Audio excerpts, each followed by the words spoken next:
I saw her first. She's mine. It's my decision to make.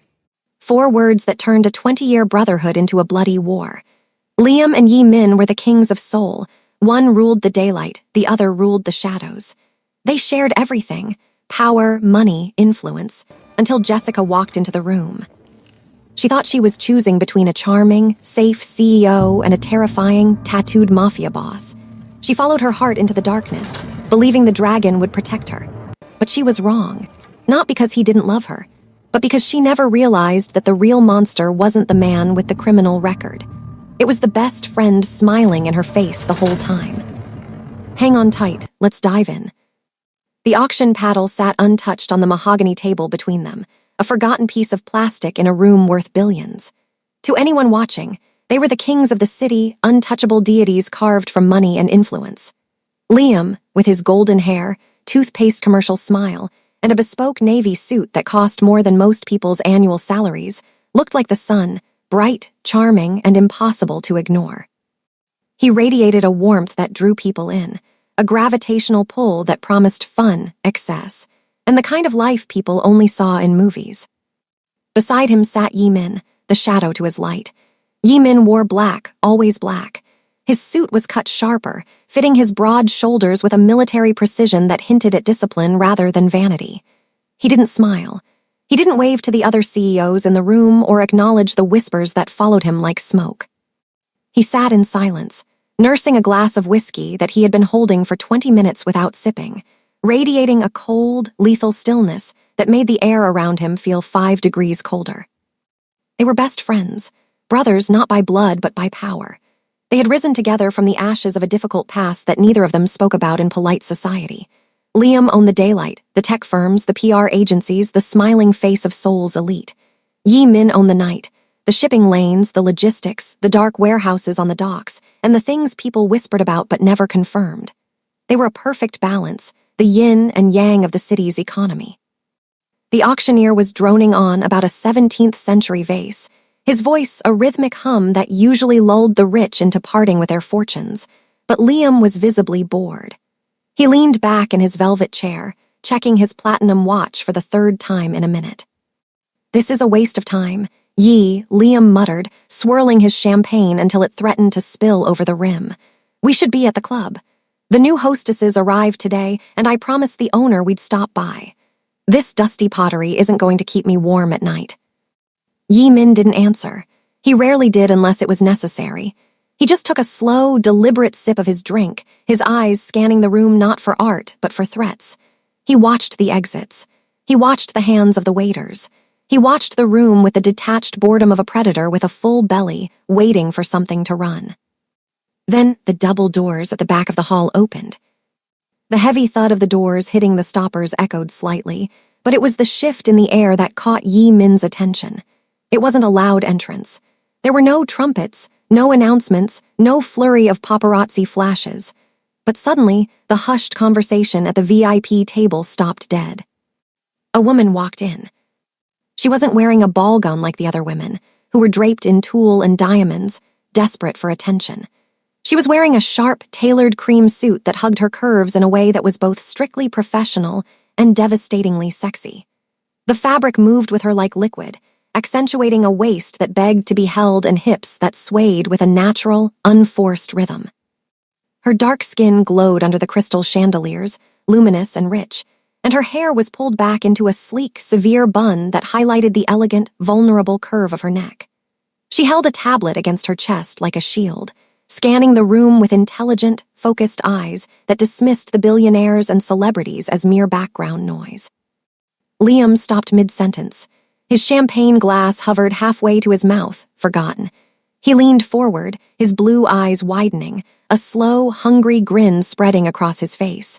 It was the look of a collector seeing a rare specimen. "Well, hello," he whispered, his voice dropping to a purr. He looked at her like she was the only item in the auction worth bidding on. "Who is that?" Yi Min didn't speak. He set his whiskey glass down on the table with a soft, deliberate clink. He didn't lean forward. He didn't smile. He went completely still. His dark eyes locked onto her, tracking her movement across the room with a terrifying intensity. He watched the way her hips swayed beneath the fabric of her skirt. He watched the way she paused to check something on her tablet, her brow furrowing in concentration. He watched the way she tucked a stray hair behind her ear, a small, human gesture in a room full of plastic statues. He watched her like a man who had been holding his breath for a lifetime and had finally found oxygen. Liam nudged him, his elbow sharp against Yi Min's ribs. "Yi, Earth to Yi Min, I asked who she is." Yi Min didn't break his gaze. He couldn't. It felt as if an invisible tether had snapped into place between him and the stranger across the room. "I don't know," he said, his voice a low rumble that vibrated through the table, startlingly deep. "But I'm going to find out." Liam laughed, a bright sound that grated on Yi Min's nerves for the first time in years. He stood up, buttoning his jacket, smoothing his lapels, turning on the high-wattage charm that had won him magazine covers and hostile takeovers alike. "Not if I get there first," Liam said, flashing a grin that was all teeth and ambition. "I saw her first, brother. Finders keepers." Yi Min stayed seated. He watched his best friend approach her. He saw Liam flash that $1,000,000 smile, the one that usually made women melt into puddles. He saw the woman stop, looking up at Liam with a polite, professional nod that didn't quite reach her eyes. She wasn't impressed. Yi Min stood up. As he moved, his movements fluid and silent, his collar shifted slightly. Just for a second, a hint of black ink peeked out from the starch-white shirt, the tail of a dragon that started at his hands and ended at his throat, a permanent reminder of the violence he kept leashed beneath the silk. He walked toward them, silent and inevitable as the tide. The war hadn't started with a gunshot. It started with a stare. Jessica adjusted her grip on the tablet, trying to ignore the sudden influx of testosterone invading her personal space. She was here to work. As the city's top art curator, she had been hired by the auction house to verify the provenance of the Ming vase being auctioned later in the evening. There had been rumors of a forgery ring, and her reputation was the only thing standing between a billionaire and a $10 million mistake. She wasn't here to be ogled. But then the man in the navy suit was there, blocking her path with the confidence of a man who had never been told to move. "Hi," he said, his voice dripping with practiced charm, sweet and cloying like overripe fruit. "I don't think we've met. I'm Liam." Jessica offered a polite, tight smile, the kind she reserved for donors and board members. "I know who you are, Mr. Sterling. You own half the building." Liam laughed, stepping a little too close. "Invading the socially acceptable distance for strangers, just the top half. The view is better up there. And you are." "Jessica, I'm the curator." "Jessica," Liam repeated, tasting the name, rolling it around his mouth as if testing its flavor. "You know, I have quite an art collection myself. Maybe you could come by and appraise it. Private consultation. I pay very well for expertise." It was a line, a bad one, transparent and arrogant. Jessica was about to politely decline and move past him when a shadow fell over them. The air temperature seemed to drop, the chatter of the room fading into a dull buzz. She looked past Liam's shoulder, and her breath hitched in her throat. Another man had joined them. He was taller than Liam, broader in the shoulders, dressed in a black suit that looked like it had been cut from the night sky. He wasn't smiling. He wasn't trying to charm her. He was looking at her with dark, hooded eyes that felt like they were stripping away her defenses layer by layer, seeing the exhaustion she hid behind her makeup, seeing the intelligence she hid behind her silence. He was dangerously handsome, with sharp cheekbones and a jawline that could cut glass, but it was his stillness that unnerved her. "And who is this?" Jessica asked, her voice coming out a little breathless, betraying her. Liam's smile tightened for a fraction of a second, a flicker of annoyance crossing his face before it bounced back to the easy grin. "This is Yi Min, my business partner. Don't mind him, Jess. Can I call you Jess? He's not much for conversation. He's practically a statue." Yi Min didn't look at Liam. He ignored him as if he were a buzzing fly. He looked only at her. He extended a hand.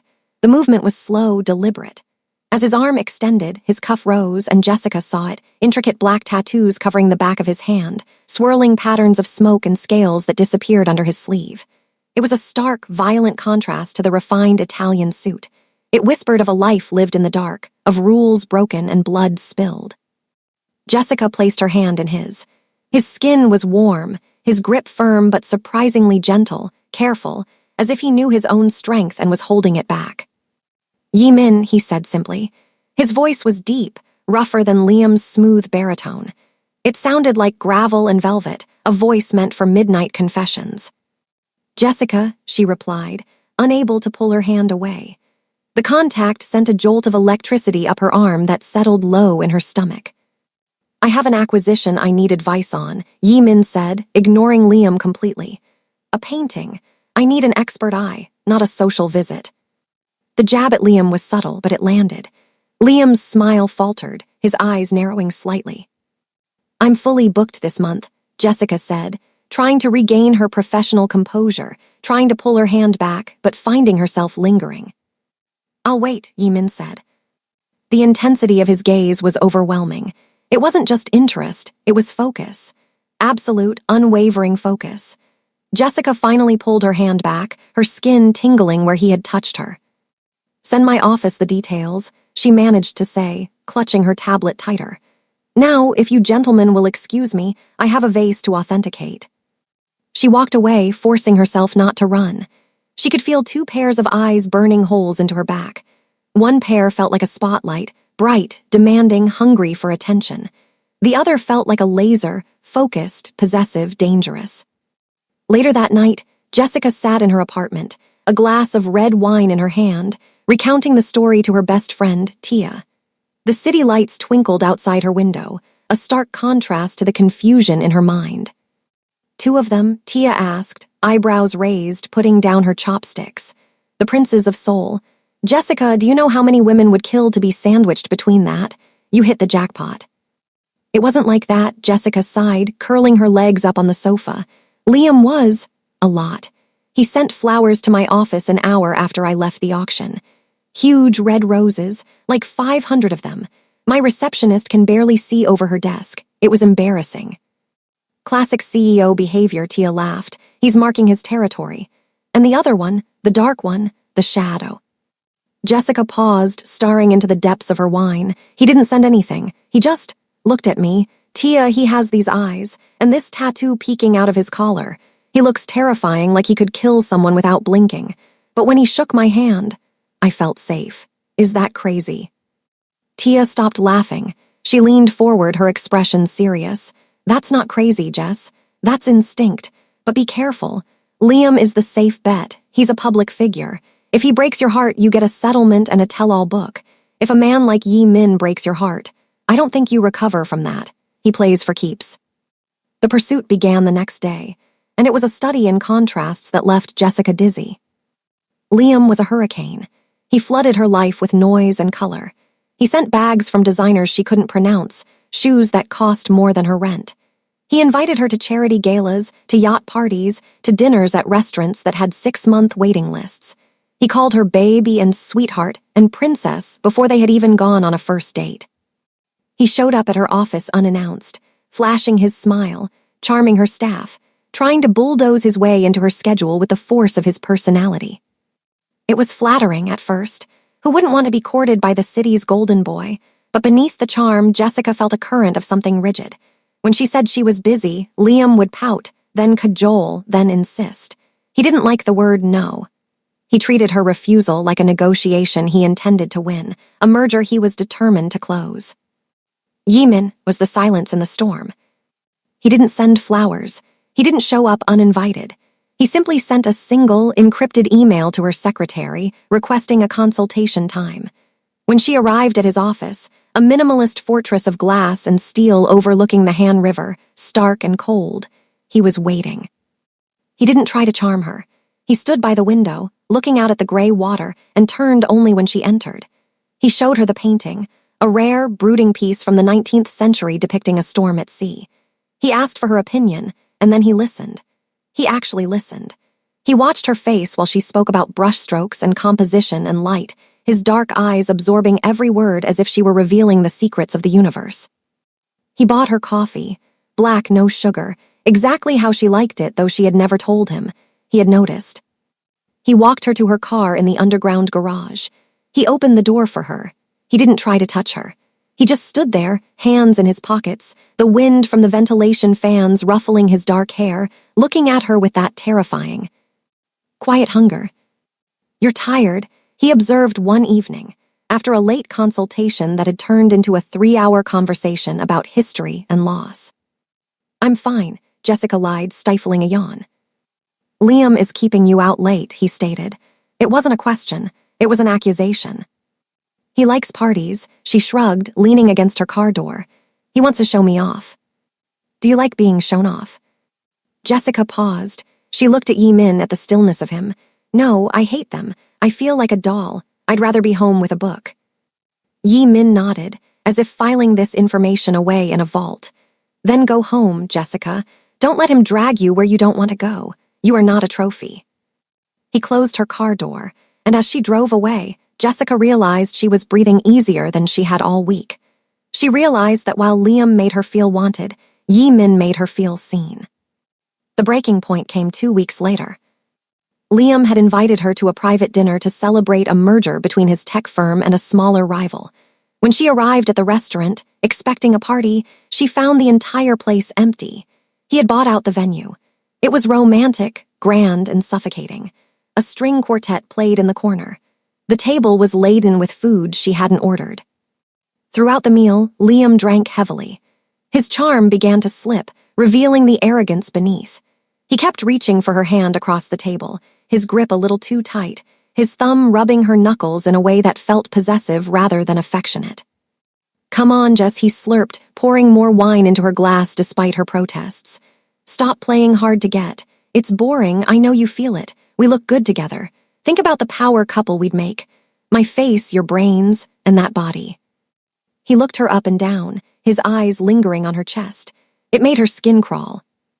Jessica pulled her hand away, the movement sharp. Liam, I think you've had enough. I should go. This was a mistake. She stood up, grabbing her purse. Liam stood up too, faster than she expected. He knocked his chair over. He grabbed her wrist.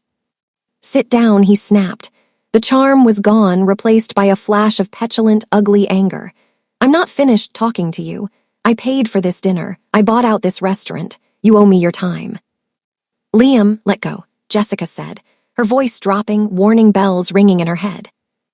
You're always so cold, he sneered, pulling her closer, invading her space. Is it because of him? Is it Yi Min? That tattooed thug? You think he's better than me? He's a criminal in a suit, Jessica. He's damaged goods. I'm the prize here. I'm the one on the magazines. Let go. She tried to twist her arm free, but his grip was iron. Panic flared in her chest. Suddenly, a hand appeared on Liam's shoulder. It wasn't a friendly pat. It was a claw. She said, let go, Liam. Liam froze. He looked up. Yi Min was standing there. He hadn't made a sound. He was just there. His face was a mask of stone, but his eyes were burning with a cold blue fire that promised violence. Liam laughed nervously, loosening his grip but not letting go. Jesus, Yi, you creep around like a ghost. We were just playing. Weren't we, Jess? Yi Min didn't look at Liam. He looked at the red marks forming on Jessica's wrist. His jaw tightened, a muscle jumping in his cheek. He reached out and gently, so gently it made her heart ache, took her hand from Liam's grasp. He inspected the bruise, his thumb brushing over the skin as if to soothe it. Then he looked at his best friend. She's not a toy, Liam. You don't play with her. Liam stepped back, holding up his hands in mock surrender, his smile returning, though it didn't reach his eyes. Okay, relax. I didn't mean anything by it. She's just intense. You know how I get. Yi Min turned his back on Liam, a sign of ultimate disrespect in their world. He looked at Jessica, blocking Liam from her view with his broad shoulders. Are you okay? He asked, his voice low. She nodded, rubbing her wrist, trying to stop her hands from shaking. I want to leave. Please. Yi Min placed a hand on the small of her back. He didn't grab her. He guided her. Come, I'll drive you.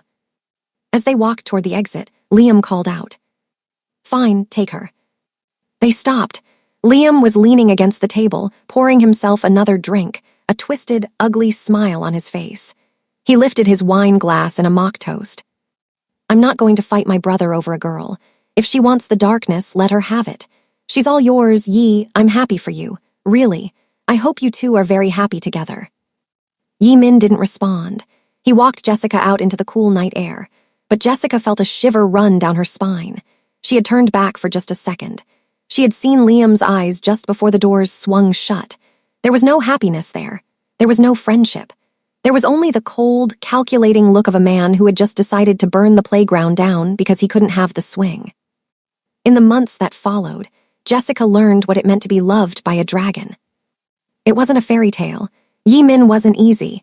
He was moody, silent, and fiercely possessive, but his possession felt different from Liam. Liam wanted to own her like a trophy to display on a shelf, something to polish and show off. Yi Min wanted to hide her away, to keep her safe from the world, to wrap himself around her like a shield. He brought her into his world slowly, carefully. She saw the scars on his body, the map of a violent life written in ink on his skin. She traced the dragon on his neck while they lay in bed, the morning light filtering through the sheer curtains, and he told her stories of his childhood, the poverty, the fighting, the rise to power alongside Liam. He told her about the things he had done to survive, waiting for her to run. But she didn't run. She kissed his scars. "He loves you, you know," Jessica whispered one night, her head resting on Yi Min's chest, listening to the steady thump of his heart. "Liam, he's your best friend." Yi Min tightened his arm around her, staring up at the ceiling. "Liam loves winning, Jessica. There is a difference. He loves the reflection of himself he sees in my loyalty." But things seemed peaceful on the surface. Liam played the part of the supportive friend perfectly. He came over for dinner at their penthouse. He joked with Yi Min, brought expensive wine, and treated Jessica with a respectful distance. He apologized for the restaurant incident, blaming the alcohol and stress. He was charming, funny, and safe. But he was a snake in the grass, waiting for the grass to grow tall enough to hide his strike. When Yi Min was in the bathroom, or taking a business call on the balcony, Liam would lean in close to Jessica. "He's been stressed lately," Liam would whisper, looking concerned, his brow furrowed. "Has he snapped at you yet? He has a temper, Jess, be careful. He gets bored easily. I've seen him with women before." "Once the chase is over, once he's conquered. Well, I'm always here if you need a shoulder. You know that, right?" Jessica tried to ignore it. She tried to brush it off as Liam being protective, but the seeds were planted. She met Tia for lunch one afternoon, needing a reality check. "He's being so nice," Jessica said, stirring her salad, unable to eat. "Maybe I judged him too harshly. He's really trying to patch things up with Yi Min. He even offered to help with Yi Min's logistics issues." Tia frowned, lowering her sunglasses to look Jessica in the eye. "Jess, listen to me. Ex-lovers don't become best friends that fast, and men with egos like Liam's don't lose gracefully. He's not being nice. He's gathering intel. He's watching. He's waiting for a crack in the foundation. Watch your back." Jessica should have listened. The fall happened fast. It was a cascade of disasters that felt orchestrated by fate, but were actually pulled by human hands.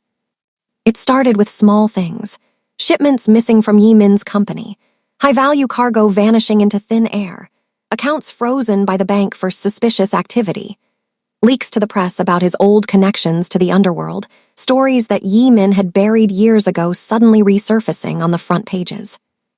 Yi Min grew more distant, more stressed. He stopped sleeping. He paced the penthouse at night, speaking in hushed, angry tones on the phone. He tried to shield Jessica from it, refusing to talk about business, but the tension in the house was suffocating. He came home late, smelling of smoke and exhaustion, his eyes wild. Liam was always there, offering help. "I can talk to the regulators, Yi," he would say, sitting on their sofa, drinking their scotch. "I can lend you the capital to cover the losses. Let me help. I have friends in the ministry." It was a master class in gaslighting. He was the arsonist handing out buckets of water. One rainy Tuesday evening, Jessica and Yi Min were having a quiet dinner in the penthouse. The mood was heavy. Yi Min had barely touched his food. He looked haggard, the shadows under his eyes dark bruises against his pale skin. "I can fix this," he murmured, more to himself than her, rubbing his temples. "I just need to find the leak. Someone inside is feeding them information. Someone close." Before Jessica could answer, before she could reach out and take his hand, the front door exploded inward. It wasn't a knock, it was a battering ram. "Police," tactical gear, shouting. Jessica screamed, dropping her glass. It shattered, red wine spraying across the white rug like blood.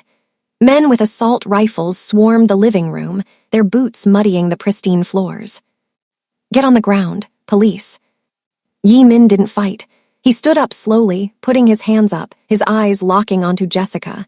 He looked calm, but she saw the terror for her in his eyes. Stay calm, he told her, his voice steady over the screaming of the officers. Call the lawyer, don't say anything. Get on the ground. A officer screamed, kicking Yi Min's legs out from under him. They slammed his face into the floor. Jessica cried out, trying to run to him to stop them, but an officer grabbed her arm, holding her back. We found it, someone shouted from the study. The safe is open, we have the ledger. Yi Min frowned, his face pressed against the carpet. What ledger?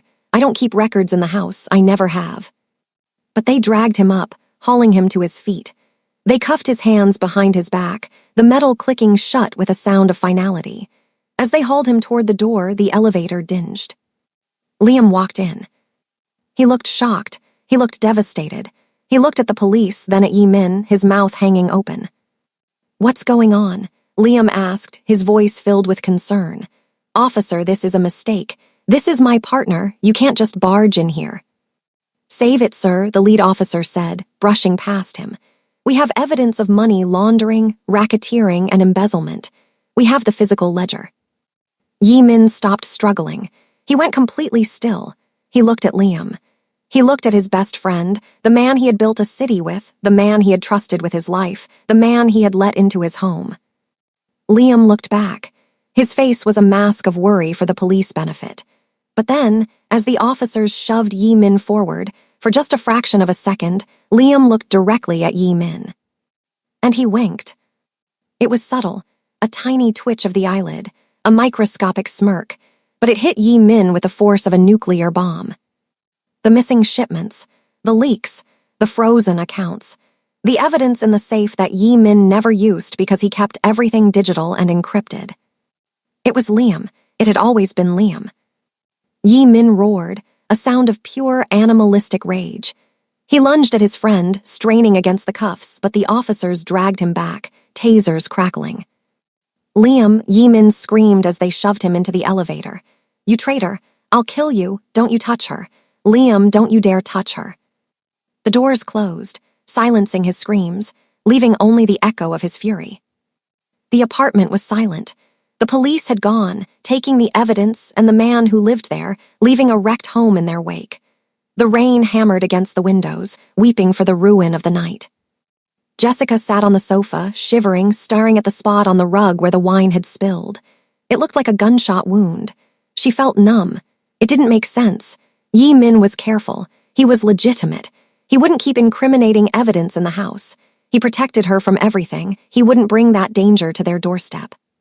Footsteps approached. Slow, deliberate footsteps. She looked up. Liam was there. He had stayed behind to handle the press and secure the apartment. He sat down next to her, close, too close.